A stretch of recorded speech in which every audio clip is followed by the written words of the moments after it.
Hey guys, welcome back to the channel. In this video, I'm talking about the Nikon Z6 once again, and it seems to still be in quite a lot of controversy, especially among the bigger YouTube channels that pertain to photography. Recently, reviews from Tony Northrup and Jared Polin have come out where they seem relatively critical. I would say Tony's more critical than Jared was, but kind of critical of the cameras, and I just kind of wanted to address some of the issues that they found in their reviews and let you know if I've experienced the same things. So we're going to be going over autofocus, the Ibis, apparently a white balance problem, and all of that. So let's get right into that.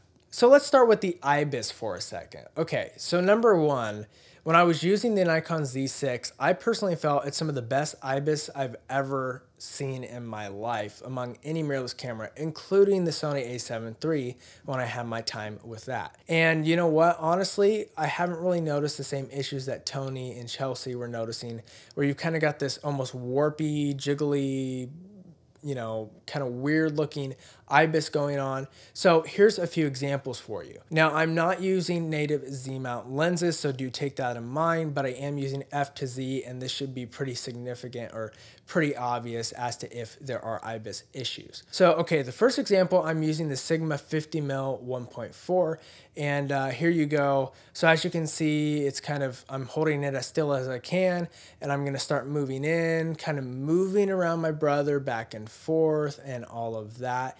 And as far as I can tell, looking at the side of the screen where Chelsea and Tony noticed the biggest issues, I don't see any of that weird jiggliness going on. So there's one example. The second example I have for you is with the 28mm 1.4E.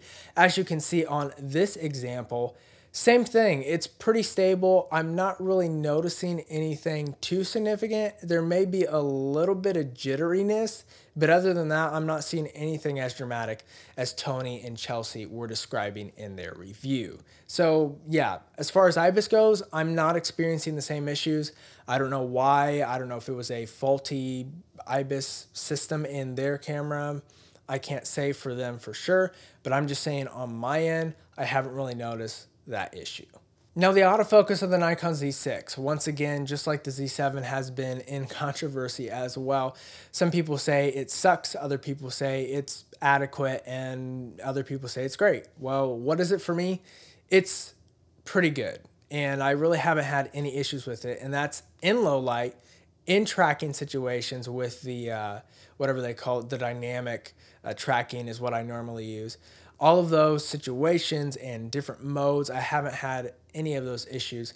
Here's a few images, different examples. As you can see, I was using the dynamic autofocus in this with continuous on, and I was shooting wide open, 2.8, 1.4, etc., etc.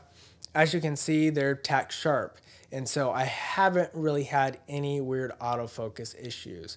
Now, once again, I am using F mount lenses and not Z mount lenses, but I personally would think that the Z mount lenses would perform better than the F mount, but I could be wrong. But anyway, as far as autofocus goes, if we're referring to continuous, single point, tracking, whatever, I really have not had any significant issues. One more thing I want to say about tracking autofocus is that, Tony and Chelsea were talking about the subject walking towards them. To be completely honest with you, I have always noticed, pretty much with any camera or lens, when a subject is moving towards the camera, there always seems to be an issue. Now, the only camera that seemed to do really well on this test was the Sony a7 III, and that's about it. But obviously, not every camera is up to that autofocus system's level of expertise. So just to be clear, for most people, the Nikon Z6 autofocus system is going to be adequate, and it's really good. Now, I don't know exactly what was going on with the auto white balance. Apparently, there were issues on Tony and Chelsea's end. For me, I haven't really experienced those issues, and I'm going to tell you a big thing that most people already know about. But if you're a shooting professional, chances are you're going to be shooting in RAW, which means that really white balance does not necessarily matter. Now, if you want to get it right in camera and change it constantly without having to do it in auto, that's fine. Congratulations. I mostly shoot in auto, and when I go and edit and post, that's, you know, no problem for me because literally I just take the raw image and edit from there. Now, if you're shooting strictly JPEG files, you could run into some issues, but even then I haven't really noticed any weird inconsistencies with the auto white balance performance of this camera. So do I have any problems with it? No, not really.